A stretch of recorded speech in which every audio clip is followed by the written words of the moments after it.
Olá, no episódio do podcast de hoje, o tema será sobre a participação da mulher na política. Vamos conhecer sobre o cenário, as conquistas ao longo do tempo e o poder de transformação das mulheres na política. Eu converso com a doutora juíza Luciana Leite e também a minha outra convidada ilustre, a doutora Ana Bernal, que é advogada criminal.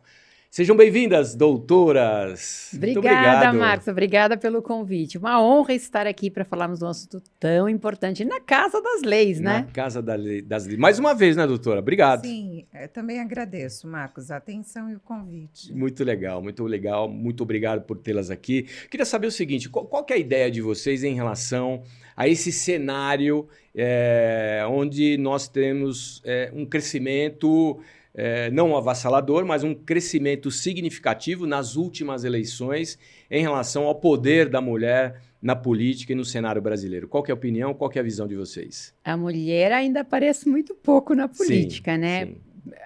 Considerando que, na verdade, em 1932 foi quando nós tivemos aí a possibilidade da mulher estar na política, mas só em 1988 é que nós tivemos aí a igualdade formal. Então, nós tivemos por décadas a mulher afastada dos palcos políticos. Tanto você, quando criança, quanto nós, quando nós éramos crianças, não ouvíamos falar numa vereadora, numa deputada, numa presidente, era sempre vereador, deputado, presidente. Isso nos atrasou, a nós mulheres, significativamente, mas hoje temos outros problemas que esbarramos em não termos mais mulheres na política. Nós temos violência política, temos violência de gênero, temos cotas para mulher que são necessárias, e a lei veio para colocar essa legislação de equilíbrio do papel da mulher na política, mas ainda assim é muito sutil essa participação da mulher. Por que sutil? Considerando que a mulher somos maioria no Brasil, somos mais de 50% das mulheres. Então, pela quantidade de homens e mulheres, teríamos que ter mais representatividade daquela que nós temos hoje. Ainda é muito pequena, mas claro que a gente já vê isso com melhores olhos. Haja vista essa cota de 30% que obriga os partidos a terem mulheres a participarem ali nas candidaturas, muito embora muitos partidos apenas usem essas mulheres para cumprir essa cota, de verdade não as apoiam. Há candidaturas laranja, as mulheres são convidadas a participar para se elegerem, mas tão somente para cumprir a cota, efetivamente não têm o apoio que deveriam. Esses 30% que elas têm de espaço reservado na mídia, esse espaço maravilhoso que destaca a mulher, é obrigatório 30% também, assim como o valor financeiro também é obrigado a reservar 30% para as candidaturas das mulheres. É o suficiente? Ainda não.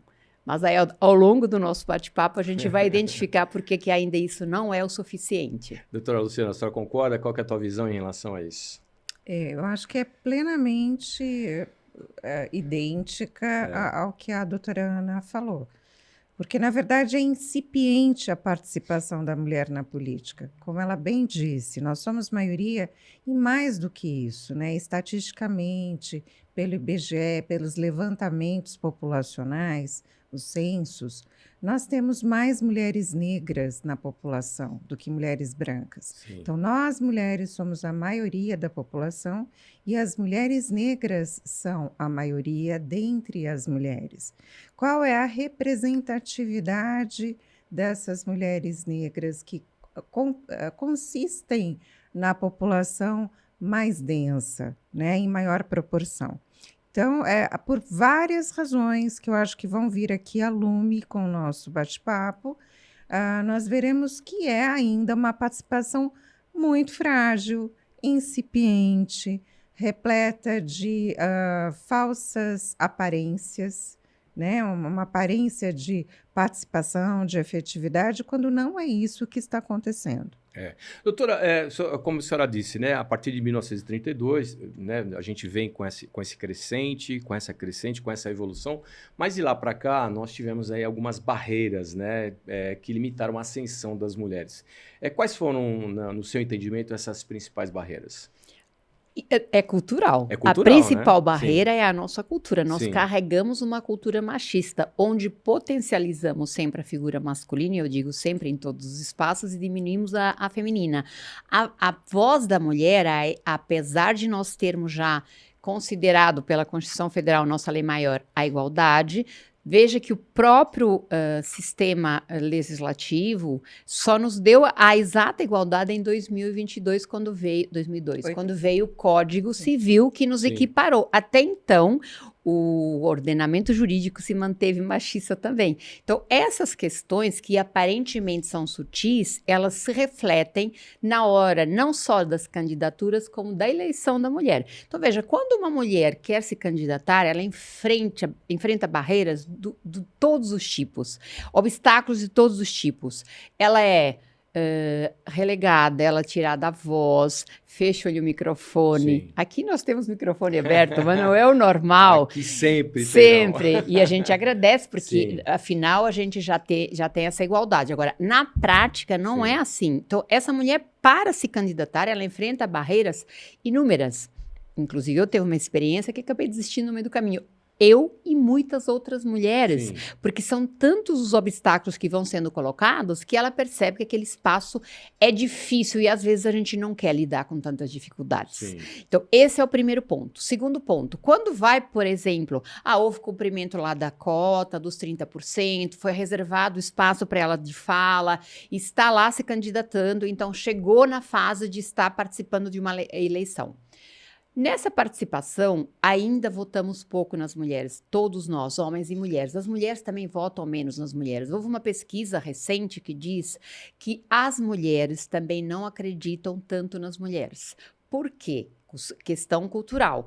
De pequenos, como eu falei lá atrás, a gente ouvia sempre o comando era dado a quem? O homem, o papel masculino. Então, nós temos dificuldade em entender que quem nos representa seja uma mulher. Uhum. Isso afasta o voto para a pessoa feminina, para a mulher.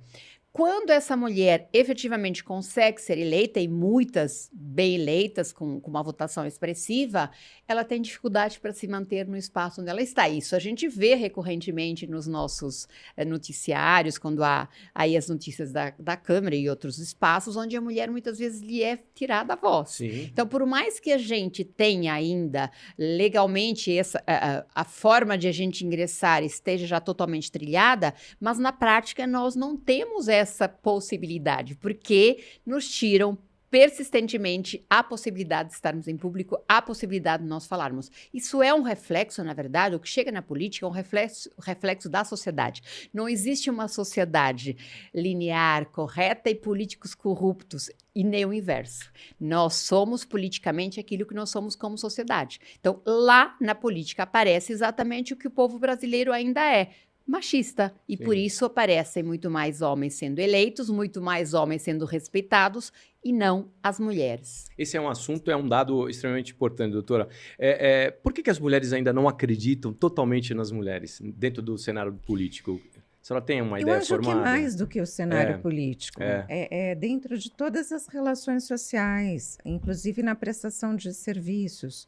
Uma mulher, para ela ser respeitada enquanto profissional, uma médica, advogada, dentista, vamos pensar numa autônoma, Sim. né? Ela precisa ser muito firme, muitas vezes ter uma postura mais, eu não digo agressiva no mau sentido, mas mais assertiva, mais firme, Uhum. mais masculinizada num certo sentido. Sim. Porque senão, se ela for suave, frágil ou aparentar, ainda que não seja, ainda que ela seja apenas humana e esteja acolhendo alguém, muitas vezes isso é confundido com fraqueza. Sim. E isso se dá também com a educação dos meninos, onde chorar é fraqueza, falar dos sentimentos. Por isso que a gente tem uma sociedade tão adoentada. Sim. Então, assim, é um fenômeno que não está adstrito à política, e sim em todas as relações sociais e todas as profissões. No judiciário, vocês encontram realmente esse grande desafio também? Ah, sim. Não é diferente. Sim, não é Não é diferente. Claro que ao longo, quando você solidifica uma carreira, como hoje eu já tenho solidificado, você começa a ter o mesmo respeito que os colegas homens. Uhum. Mas isso me custou uma carreira de muito esforço para trilhar e chegar até onde cheguei hoje. Porque quando eu chegava numa delegacia, por exemplo, que a maioria, quando eu iniciei minha profissão, eram delegados homens, hoje temos muitas delegadas mulheres também, graças a Deus, mas nessa época era extremamente difícil eu ser recebida, era muito mais fácil o meu colega que tinha chegado depois de mim falar primeiro com o delegado do que eu. Era comum. Era comum. E se você se insurgisse, isso ainda era mal visto, era uma coisa assim, como assim? Espere, já vou lhe atender. Sim. Hoje não. Mas, não, se você me perguntar por que melhorou a questão machista, eu entendo que não. Claro que se expressar machista num ambiente público já não é tão bem visto, isso já é muito criticado, outrora não era. Então, isso também já se lima ali alguma coisa. Mas a maior questão de hoje ter esse respeito e a voz que um colega tem foi eu ter arregaçado as mangas, lutado e conquistado esse espaço. Que é o que acontece com a maioria das mulheres. Elas têm que lutar para estar lá, têm que provar que são capacitadas, têm que provar que são boas. E como eu falei lá atrás, às vezes a gente cansa um pouco disso, Marcos, porque a gente tem que provar o tempo inteiro que é boa mãe, que é boa profissional, que é boa mulher. Sim. E isso carrega para nós um esforço, às vezes, quase que insuportável para muitas mulheres. Em especial quando a gente se debate com as mulheres pretas, como a doutora Luciana muito bem disse. Sim. Então, essa carga, às vezes, fica tão pesada para essa mulher que o que ela faz? Desiste, eu não vou me candidatar, eu não quero estar lá nesse espaço, porque é muito difícil para mim. Entende? Então, embora nós tenhamos essa abertura de espaços, nós ainda temos que lutar para estarmos lá. E nem sempre isso é tão simples para nós lutarmos. A senhora, como juíza, a senhora também, dentro desse alto escalão, mesmo assim, a senhora também teve que se impor de uma maneira diferente? Assim, a senhora inúmeras sentiu? vezes, diariamente, sou desrespeitada de forma rotineira. É mesmo? Sim, Que sim, pena. por homens e mulheres. Sinto muito. Mas é uma dinâmica naturalizada, né? Então, aí você precisa impor sua autoridade, afirmar que você que está disciplinando uma audiência. Gente, existem ótimos profissionais, tá? Não estou dizendo que todos sejam assim. Mas a violência existe, persiste, e quem nega isso, talvez seja muito mais por um egocentrismo, uma vaidade, de se colocar como alguém alheio a essa violência, né? Ah, isso é indiferente para mim. Não, não é indiferente. Qualquer profissional no exercício da sua profissão, da sua função, dos seus encargos, tem o direito de ser respeitada pelos atributos que ela tem e pelo exercício das atividades que lhe foram destinadas. Então, isso não é uma faculdade, né? Isso é muito além. É rotineiro, como é para todas as mulheres, eu não tenho dúvida. Infelizmente. Eu quero trazer para as senhoras aqui alguns dados importantes colhidos aqui. Isso já é uma realidade. Nas eleições de 2022 foram eleitas 91 mulheres, né? Foi o recorde de todas as outras votações, desde que a mulher ela conseguiu o seu direito, tanto a voto e também como parlamentar, né? Como eu disse, esse número representa um recorde histórico e um crescimento de aproximadamente 18% em relação ao pleito de 2018, que naquela oportunidade foram 77 mulheres eleitas. 91 mulheres foram eleitas aí, portanto, como representantes parlamentares dos 523 deputados. O que vocês podem falar sobre esse crescimento? Eu vou trazer outros números, mas primeiro eu queria focar nessa questão e trazer esses números da penúltima para a última eleição. Foi um aumento considerável? O que vocês podem falar a respeito? Eu considero que não foi. Aliás, não. Até o final da sua fala, no começo da sua fala, eu estava maravilhada, assim, nossa, que bom, o espaço das mulheres está realmente politicamente aparecendo, elas tendo esse espaço. Só que aí no final você finalizou, 92 ou 91 mulheres. 91 dos 513 eleitos. 513 eleitos, ou seja, isso representa quantos por cento? É inexpressivo, sim. Marcos, é inexpressivo. O que acontece é que nós ficamos décadas sem essa voz e hoje, para nós termos essa representatividade, ainda é extremamente difícil. Tanto que quando você olha lá para a câmera, você vê muito mais homens. Quando você ouve para o Senado, a mesma coisa. Para a magistratura, que já temos muitas juízas mulheres, mas ainda são a minoria. Sim. E se nós falarmos de novo na nossa maioria que somos mulheres, então ainda estamos nesse desequilíbrio. E é isso que a gente luta todos os dias, com esse espaço que vocês nos reservam, para quê? Para chamar atenção, para refletirmos, todos nós, porque nós mulheres também precisamos refletir por que que a gente não vota em mulheres. Sim. Porque a gente também tem essa dificuldade. E aí eu até deixo um apelo para quem nos assistir daqui, quando for, quiser assistir, de que escolha mulher. Sempre vamos ter mulheres competentes. Eu não estou falando para escolher mulheres políticas só por ser mulher, mas Sim. pelas práticas políticas. Estudem também o projeto que essa mulher traz. Escolham mulheres. Por que isso é benéfico para a sociedade? Ora, Marcos, se nós temos uma sociedade que é majoritariamente feminina e nós precisamos ter uma sociedade equilibrada para homens e mulheres estarem melhor, num equilíbrio mais regrado para todos, então nós precisamos que mulheres também tenham a sua voz. Para quê? Para trazer políticas para essas mulheres que já são maioria. Caso contrário, nós vamos continuar tendo uma sociedade que não é democrática, que não é coesa, que não é igualitária, e isso desequilibra para mim, para você, para a sua geração de mulheres da sua casa e para a geração das minhas mulheres e dos homens também. Sim. Porque uma sociedade, ela só é perfeita ou, enfim, melhor quando todos estão bem, homens e mulheres. Quero fazer um parênteses aqui, registrar aqui que na Câmara Municipal de Santo André nós temos uma mulher que é a doutora Ana Veterinária, né, que é a única mulher vereadora e vice-presidente do Parlamento. Vice-presidente do Parlamento, quero mandar um beijo para a doutora Ana Veterinária. Um beijo, doutora Ana, minha xará. É xará. Doutora, o que a senhora pensa sobre esses números que vêm crescendo ao longo do tempo, mas talvez talvez não, né? Com toda certeza ainda não representa a valorização e o poder, né, das mulheres aqui no nosso país. Na verdade, não representa a equidade que tem que existir. Se a gente exato. parar para pensar no STF, nós temos a ministra Carmen Lúcia apenas. Sim, Isso sim. é absurdo. Bem lembrado. Né? Mas eu acho que é positivo. O que a gente percebe que isso está melhorando muito vagarosamente, paulatinamente. E agora também tem o Protocolo Nacional para Enfrentamento da Violência Política contra a Mulher, que acabou de ser editado agora em março, no final de março deste ano, e que ele representa justamente uma união entre vários órgãos, CNJ, Ministério Público Federal, Justiça Eleitoral, então a Defensoria Pública da União, para criar um regramento para ouvir as mulheres que são vítimas de violência política. Essas mulheres não são necessariamente candidatas ou já mulheres em exercício de mandato.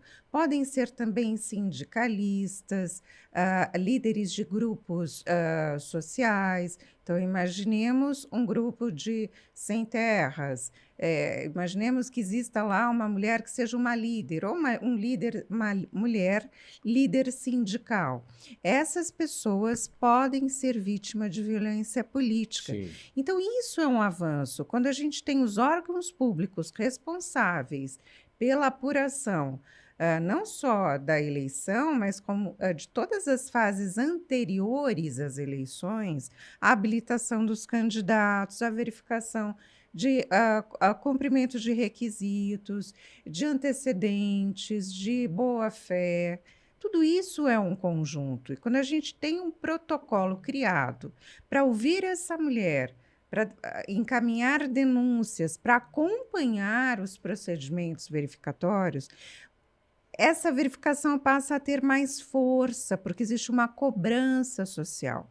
Então, é sim representativo de uma melhora. Existem essas políticas públicas, Sim. mas ainda, como a doutora Ana bem disse, são insuficientes e desproporcionais à nossa população. A questão é o país, é a cultura brasileira. Eu coloco isso para vocês, porque eu quero trazer mais um número aqui, eu queria o comentário de vocês, que o Brasil passou aí do número 146 entre 193 países, depois dessa última eleição, para o número 131 no ranking mundial de mulheres no parlamento. Nós estamos lá na rabeirinha, nós somos quase os últimos em relação ao poder da representatividade, daquilo que realmente a mulher tem esse poder positivo de nos representar, né? Passa muito pela cultura do nosso país? Sim, totalmente cultural. Nós É. somos um país, claro que não é só o Brasil, o Sim. mundo ainda é machista, Sim. não é só o Brasil, mas o Brasil ainda carrega muito uma cultura machista que é transmitida de gerações em gerações. Haja vista os números que a mídia vem nos trazendo recentemente sobre os casos de violência contra a mulher e feminicídio inclusive. E na política isso se reflete, como eu falei lá atrás, somos o reflexo politicamente daquilo que somos como uma sociedade, daquilo que somos enquanto famílias. Então, a importância desse protocolo que a doutora citou, muito importante. A legislação que vem acompanhando para coibir essas violências de gênero na política também, a 14.192 de 2021, é outra legislação que protege aí contra a violência de gênero, os ataques que a mulher sofre. Então, os ataques que você vê politicamente, invariavelmente são contra a mulher. Você não vê eventualmente algum homem brigar um com o outro, mas os ataques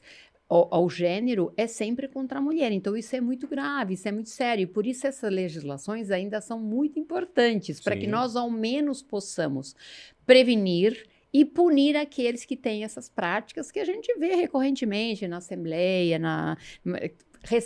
não tão recente, mas aquele caso da mulher que foi tocada pelo homem, como se ele tivesse permitido a tocar essa mulher.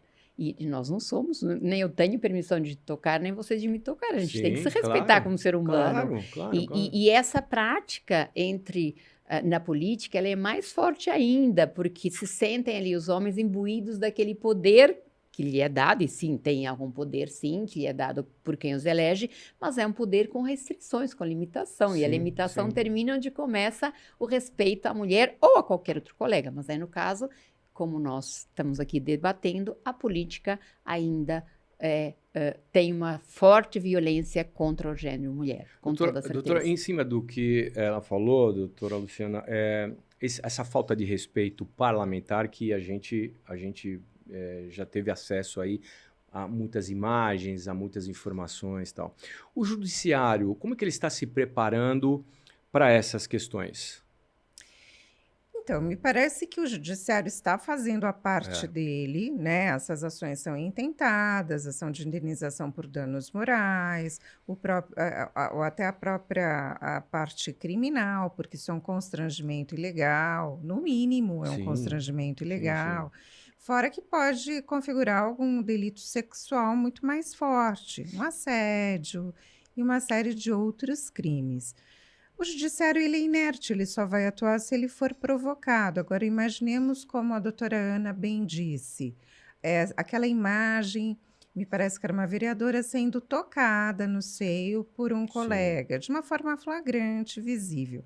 Mas tem a imagem da câmera e aquilo vai servir de prova. Ficou patente o assédio, a invasão à privacidade, e isso... né? Quer dizer, não tem nem muita defesa diante disso. A pessoa vai alegar aquilo que ela achar que é pertinente. Não houve intenção, e isso vai ser avaliado pelo Poder Judiciário. Você tem sempre uma acusação, uma imputação, você tem o exercício pleno do direito de defesa por quem está sendo acusado, e aí você vai ter uma condenação de natureza material, civil, ou uma condenação penal.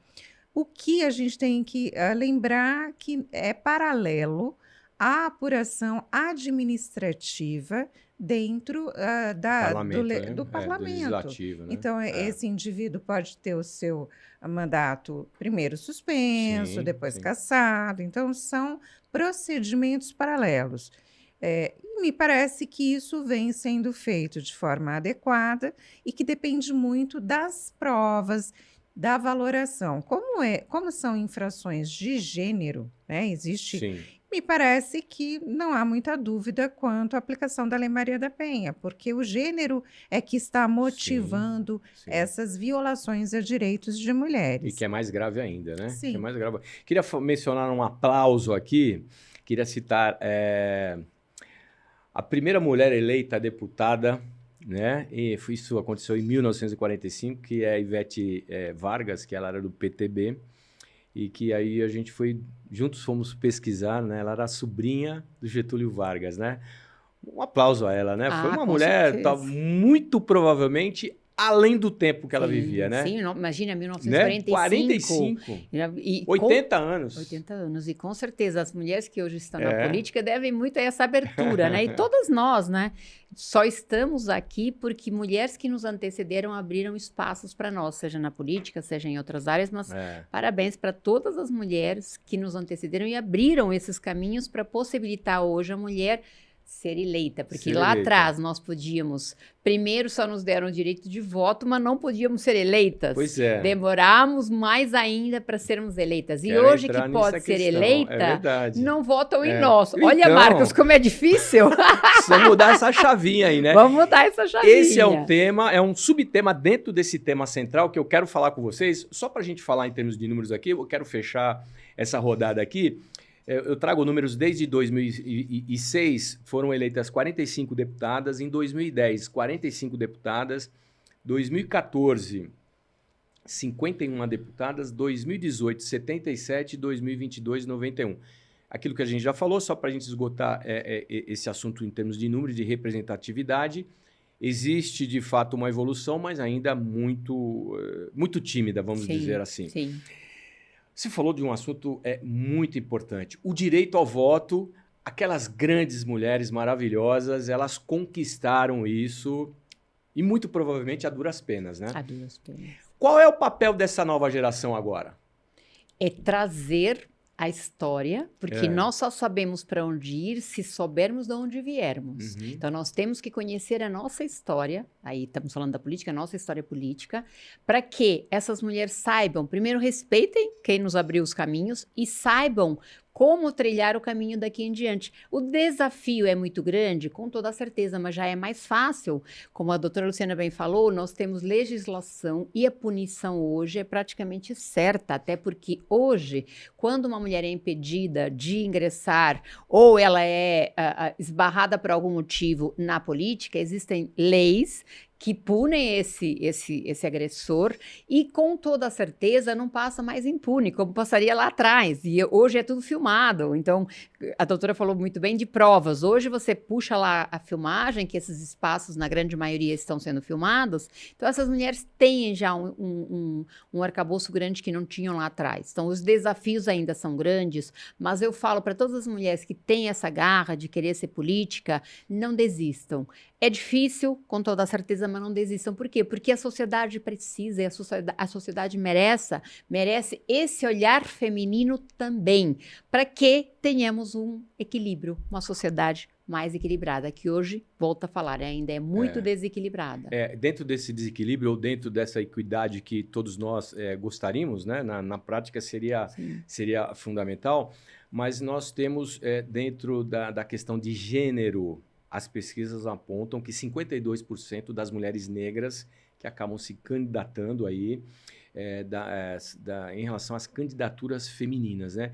Inegavelmente, doutor, houve uma explosão da sabedoria das mulheres negras de realmente se colocarem à frente do parlamento, né? Acho que elas foram estimuladas, né, Marcos? E, na verdade, isso também virou uma bandeira inclusiva após a Constituição de 88, com mais intensidade em determinados partidos do que em outros, dependendo da linha ideológica. Mas isso realmente é relativamente novo e veio à baila após a Constituição de 88, o que é excelente. É muito importante, mas continuo dizendo, essa representatividade tem que ser muito mais frequente, tem que ser muito mais inclusiva, para que todas as mulheres se sintam incluídas, representadas, e não haja uma animosidade entre as mulheres. Não se trata de uma competição entre indígenas, quilombolas, negras e brancas. Sim. Todas têm que ter acolhimento, representatividade e um respeito recíproco, né? Quer dizer, você tem que confiar. A gente não vai ser aqui ingênuos, né? Não seremos ingênuos achando que ser humano, dependendo do gênero, é melhor do que o outro gênero. Existem mulheres perversas, pérfidas, incompetentes, assim como homens. Então, a doutora Ana disse no início, olha, Não é que você vai votar porque é uma mulher, você vai olhar qual é o plano de governo, qual que é a vida pregressa dessa pessoa, as propostas que ela tem, se ela é uma pessoa idônea. Então, tudo isso entra para você avaliar. Eu acho muito importante que a gente tenha a representatividade de um grupo majoritário, como é o das mulheres negras, mas eu percebo também que existe, às vezes, quando você vai fazer algum diálogo em grupo, muitas vezes cada uma traz uma faceta, como se as coisas fossem apartadas, né? Como se não houvesse uma união entre as Sim, mulheres. sim. E eu acho que é justamente aí que a gente tem que trabalhar, nessa necessidade de união, de respeito pelas diferenças, e todas as mulheres representando, né, o grupo nos direitos essenciais, né? Não ser uma coisa, olha, eu só vou representar esse determinado perfil. Sim, sim. E por falar nisso, essa questão de gênero ela é muito discutida, principalmente aqui no nosso país, né? Qual a sua avaliação em relação à participação das mulheres trans, né? A gente tem aí pela primeira vez, foram eleitas duas mulheres trans, né, para o cargo, a Erika Hilton do PSOL, né, por São Paulo, e a Duda Salabert do PDT por Minas Gerais. Eu vejo com bons olhos, afinal, todos e todas temos direito a estar nos espaços que são conquistados.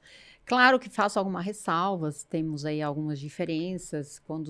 Quando não é uma mulher que representa a mulher, há uma certa dificuldade, porque tem coisas, Marcos, por mais que você fale bem sobre a pauta feminina, e você Sim. fala muito bem, a gente já teve outros bate-papos, a gente sabe, você também é um defensor dos direitos das mulheres. Sem dúvida. Isso é muito aparente para nós, mas por mais que isso aconteça, tem dores que você não conhece, Marcos, só eu conheço. Sim, Tem dores sim. que só a mãe conhece. Então, essa questão de uma mulher representar outra mulher é muito importante, porque nós temos dores que só nós conhecemos. E quando você tem uma pessoa te representando que sabe aquilo que você passa, você é mais bem representada. Essa é a minha opinião. Qual é a sua opinião, doutora? Eu concordo, Compartilha? eu concordo com a doutora. Eu acho que nós temos que entender que uma mulher trans, ela se sente mulher por dentro. Ela nasceu num corpo que não corresponde ao seu psiquismo, às suas emoções. E isso tem que ser respeitado desde cedo, desde a infância.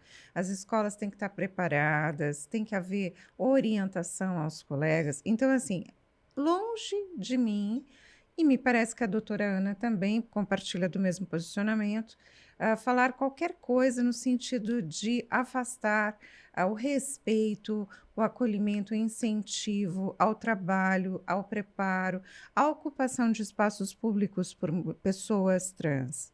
Não é isso, mas eu acho que a gente já está falando de cultura de gênero, Sim. né? Já estamos trazendo fatos históricos, milenares, de uma posição de invisibilidade e inferiorização da mulher.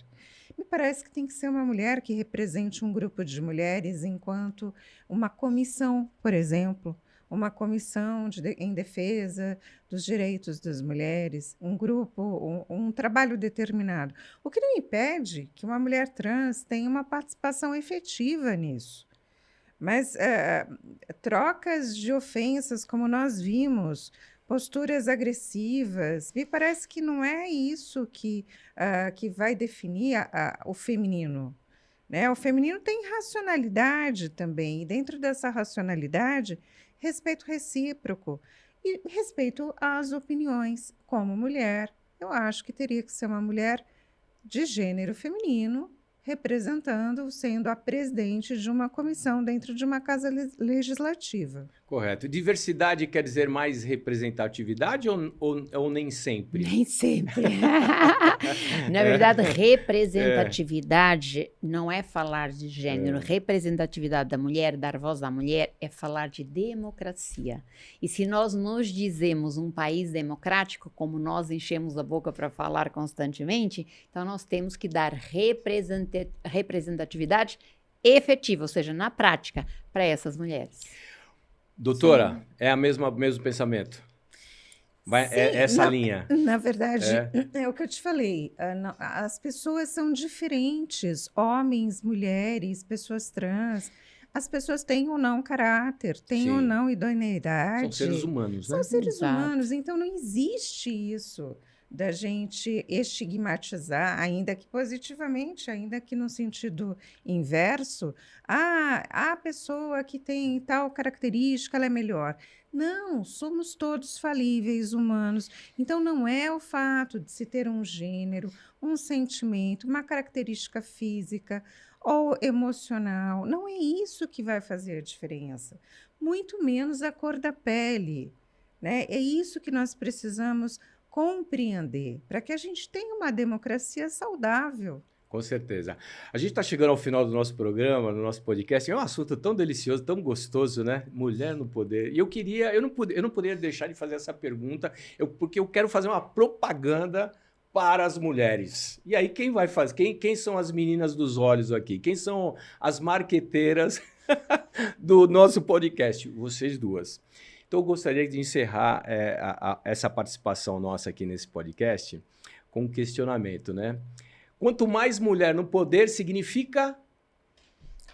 Equilíbrio, Ótimo. democracia, equidade e uma sociedade mais justa, mais igualitária e mais coesa para todos nós. Legal. Doutora? Perfeito. Equilíbrio, respeito, integração e uma sociedade que reflete no poder o que ela é na essência. Legal. Obrigado. Vocês querem deixar mais um último recado aqui para a gente encerrar de vez? Sim, claro, votem em mulheres. Analisem as propostas, mas sim, votem em mulheres. Sempre vai ter uma boa política se candidatando, uma boa juíza, uma boa palestrante, uma boa advogada. Sim. Escolham mulheres também, porque as mulheres fazem parte da sociedade e no Brasil já são a maioria. Sim, legal. Doutora, seu último recado. Também, gente, analisem os Legal. currículos, as propostas. Pensem em votar em mulheres, assim como vocês pensam quando vão votar em homens. Não hajam por impulso ou por preconceito. Procurem conhecer. Legal. Mulheres, a minha gratidão. Muito obrigado por compartilharem tanta sabedoria e conhecimento. Muito Imagina. obrigado. Marcos, Fico muito obrigada. feliz, viu? Obrigada. Muito Muito feliz. obrigada. Obrigada Muito mais obrigado. uma vez Muito pelo obrigado. convite. Obrigado a você também que esteve conosco até esse exato momento. Espero que você tenha gostado. Hoje, no episódio do podcast, nós falamos aí sobre a participação da mulher na política, conhecemos o cenário, as conquistas ao longo do tempo, o poder da transformação das mulheres na política, sob a ótica dessas maravilhosas mulheres que comporam essa mesa, essa entrevista junto comigo. Eu conversei aqui com a juíza Luciana Leite e também a doutora Ana Bernal, que é advogada criminal. Todos vocês, o meu carinho, muito obrigado e até o próximo podcast. Tchau.